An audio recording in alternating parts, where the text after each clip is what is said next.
So tell us who you work with and what you're seeing right now. Kind of get us back in the jig of Yeah.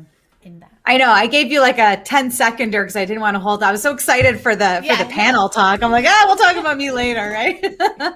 But so yeah, I've worn a lot of different hats professionally over time. So I'm formerly a psychotherapist.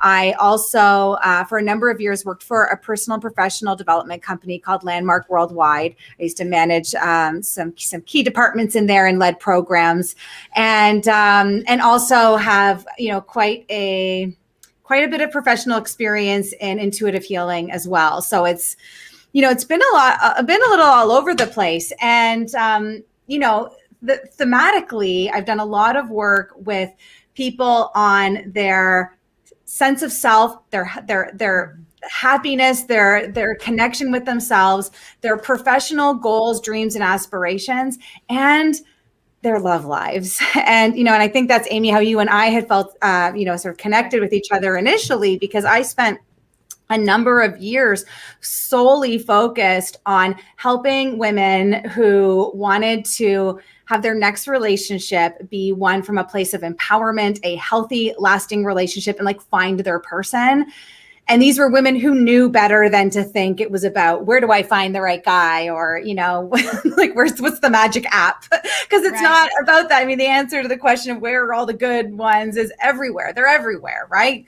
And so much of the work is done within. So what I do, like now, I've just spread my wings, and in celebration of the fact that we are dynamic women, that we ought not just focus on our careers, or just focus on our relationships, or just focus on ourselves, because life doesn't work that way.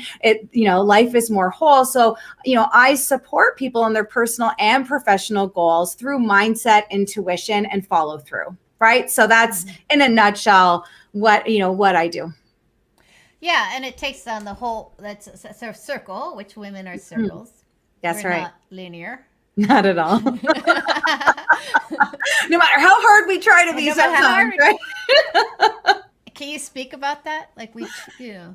Well, let's speak a little bit about that, because I know totally. that's I'd love to, because it's interesting, because I just literally I just sent a voice message to one of my VIP clients around this.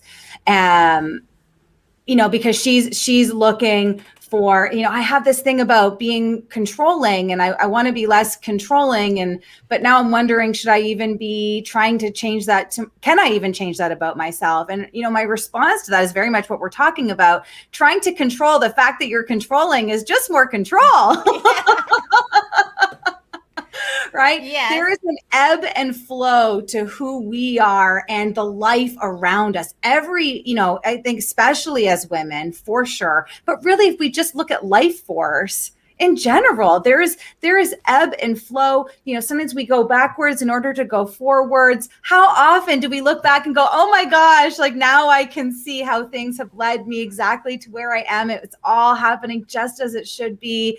I wish I could just let go of the force and give a little bit more room for flow. And flow is not linear. It is not in a straight line. And I love what you were saying earlier, Amy, about relationships and how we, oh gosh, there was a point that you made earlier I wanted to speak to, and now I've lost it. Just before we ended. Can you just like jerk me back to the main? Do you remember the last point you made in our conversation, or what the topic was? Oh, just about finding who you were in uncomfortable in disappointments, like really shifting it to who you were, like being more innovative, more creative, instead of like, am I dancing? Yeah. Oh man, there was such a good point in there I wanted to speak to, and I've lost it. I'm sure it'll come back if it's meant to come. But that's an example of it right now. Like I had in that moment, I want this, and then I'm going to say this, and then I'm going to say this. And you know what? Right now, it's lost me. So I could really right now get in my head and beat myself up about it and go, oh, Michelle, you should have written it down. But I'm just going to trust that it's just not the time to say it right now. And whatever comes out of my mouth, like, is gone out of my head. I know, me too, me too. But there's a real gift. Like I think one of the biggest gifts we can give ourselves as women is to embrace that. The ebb and flow of who we are, the circular nature of who we are, the loop de loops, the unpredictability, the that there is no one ending to where we're trying to get to. And we're very much in, I don't like using the word feminine, masculine, because I can't remember her name, the woman that was just here earlier, Ramona, thank you. What she was saying, we're just more dynamic. We're not one or the other. We're just such a mix of both, right? So I'm not a huge fan of using that term, but when we think of masculine being like the point and shoot, it's very linear, right? And much of our society has been built around linear concepts. So, whether we have more, feminist traits in us or not, we're oriented around like things should be linear. And when we do that, we really, it's like we think, we say things like, who am I?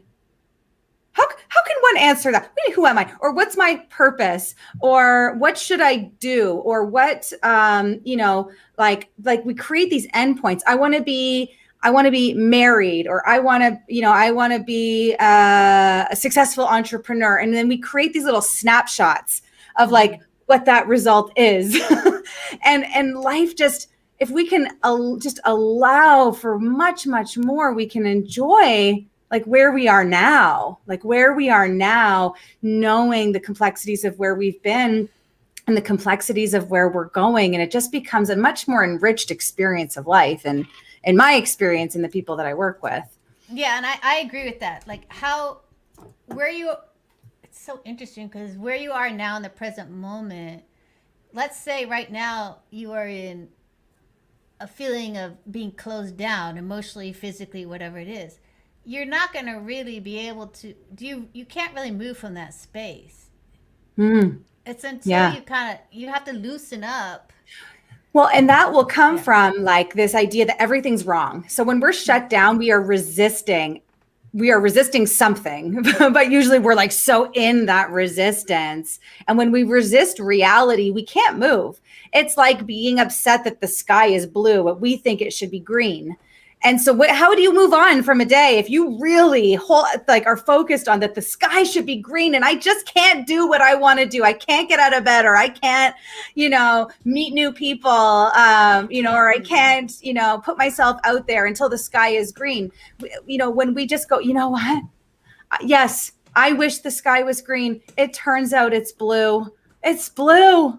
Maybe it'll be green tomorrow, but I don't know. There's no guarantees to any of this. Right now it's blue. So I'm going to get myself out of bed and I'm going to see what magic there is in the sky being blue, right? Now that's very metaphorical, but I think you guys are getting what I'm saying. Yes.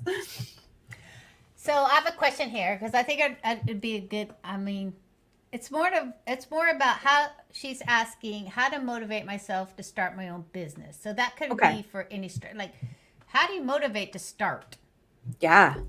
Well, Christelle said it brilliantly earlier that you're not ever going to be ready. Like there is no ready. And just when we think we're ready, we might even get bored of the idea itself. So by the time we really feel ready in something, we create more complexities anyway. So, I would say if someone is looking to be an entrepreneur, it's like getting connected. You hear people say this all the time, particularly in the world of mindset, is getting connected to your why.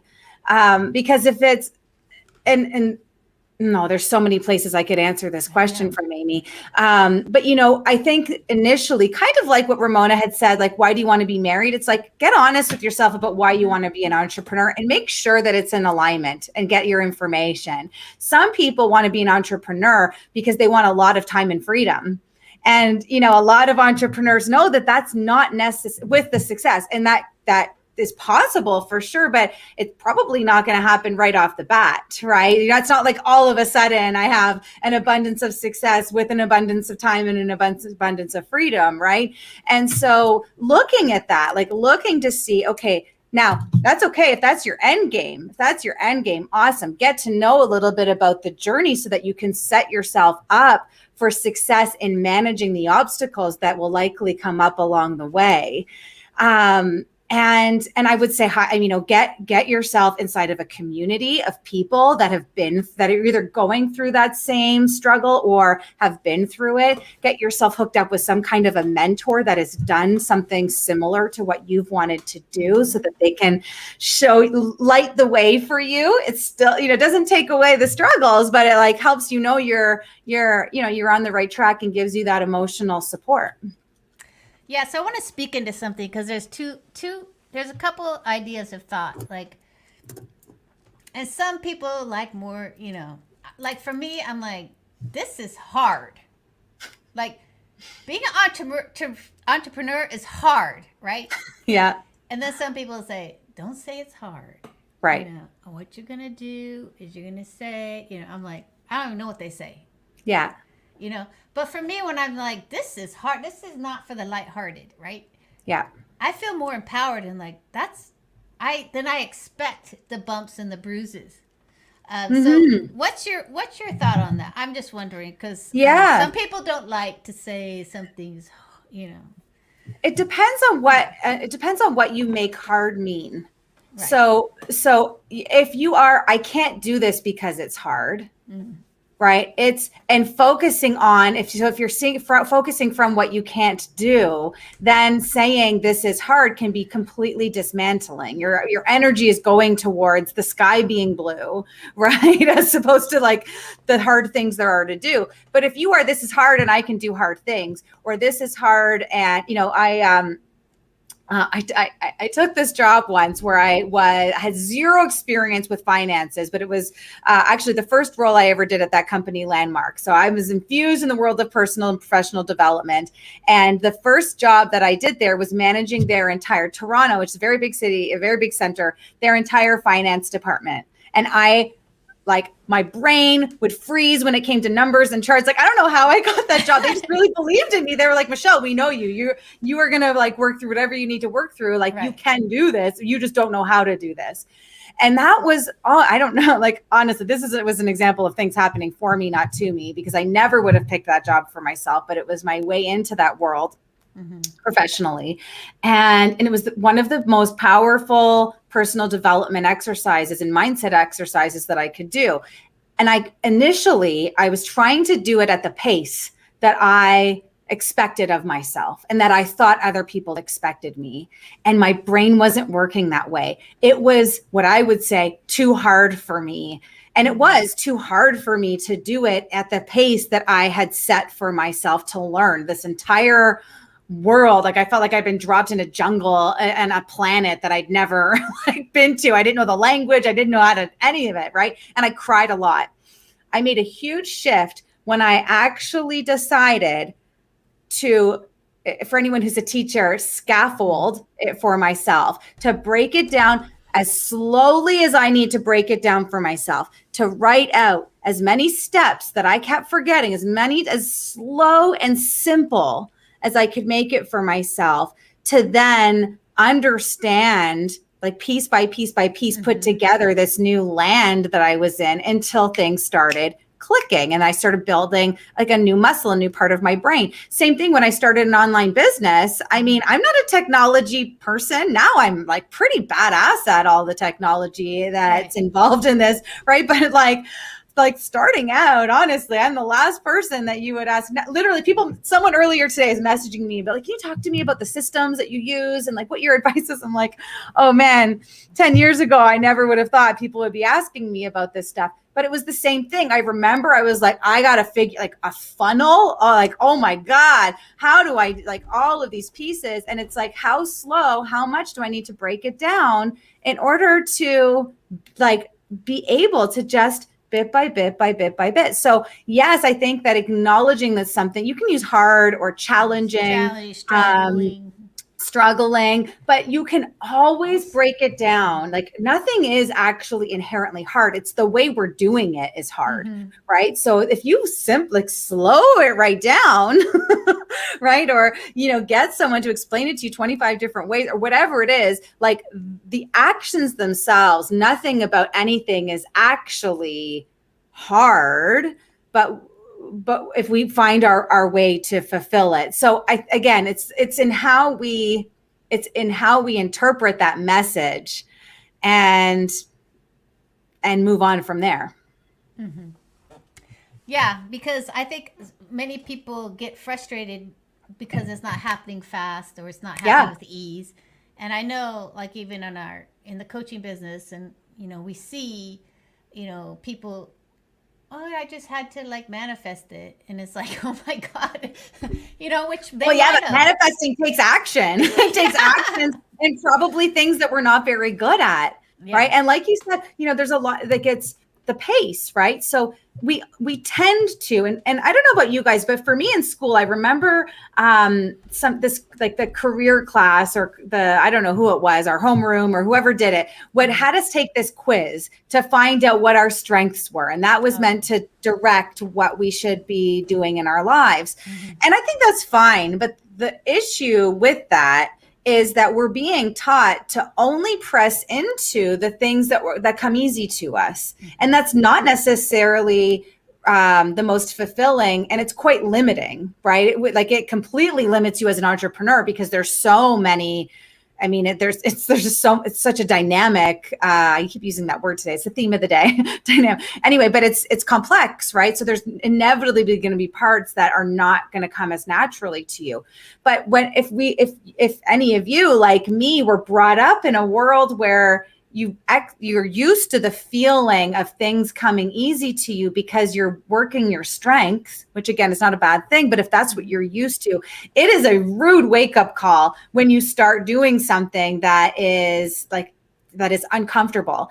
It's kind of like for me at the gym, like I always feel really confident and good if I do things with my biceps or like with my legs, like squats or like, those kind of like squat lifts. I'm like, I already feel strong there. So challenging those muscles actually kind of feels good. But if I try to do like the thing I'm worst at is these ones, the triceps, I don't even want to do them because I feel so inept at it. Right. And we do that in life. Like we tend to stay away from. So a muscle that we can build is the muscle of feeling the discomfort of not having something come naturally to us and having that discomfort be okay, having it being hard be okay. It's not a barrier. It's just your experience. That's it. Right. Mm-hmm. And I think the more that you go to the places that aren't necessarily your strengths on some level, not on every level, but like it builds your confidence. You become more well-rounded. You become like, yeah, I just freaking made a website. Oh my God. Last week, yeah. Like that finance story I told you, but after a few months, I think actually it's an advantage. Like you become an advantage as a teacher of something when you were really bad at something and then got good at it. Cause you can you've broken it down. You can understand the struggle and rather than something like, you know what I mean? Like you understand if you have to learn a new language, you understand that language better than your own mother tongue because it just came so natural. Like I don't really know proper English grammar, but I know French grammar pretty well because I had to take that grammar in school, right? English is just, I don't know. I just say what I'm supposed to, it just comes out. So it's the same sort of thing. And with that finance story I told you, I ended up being one of the people that they would get other centers to call me to train them on finances, which makes me laugh because it's not how I identify with myself. But like you said, it's hugely empowering, hugely to be like, oh my gosh, I didn't just become competent. I became like, I'm excelling in it. I'm helping other people do it. Right. Same thing for me with my love life. Like my love life was an absolute mess. I was, sleeping with my friends and dating deadbeats and wondering, like all of it, right? To have then overcome that and become the kind of human being who can attract a solid human being and build a healthy relationship and family, it's like, okay, I can do that too. Oh my gosh, and to now be navigating motherhood, which is like, oh my God, does anybody feel good at that? I don't know. But like my kid is turning into this amazing little girl. Yes. And even though I feel inept at it, it's like hugely empowering to see like, wow, we don't have to like naturally know what we're doing to create amazing things in the world and to, become an amazing person.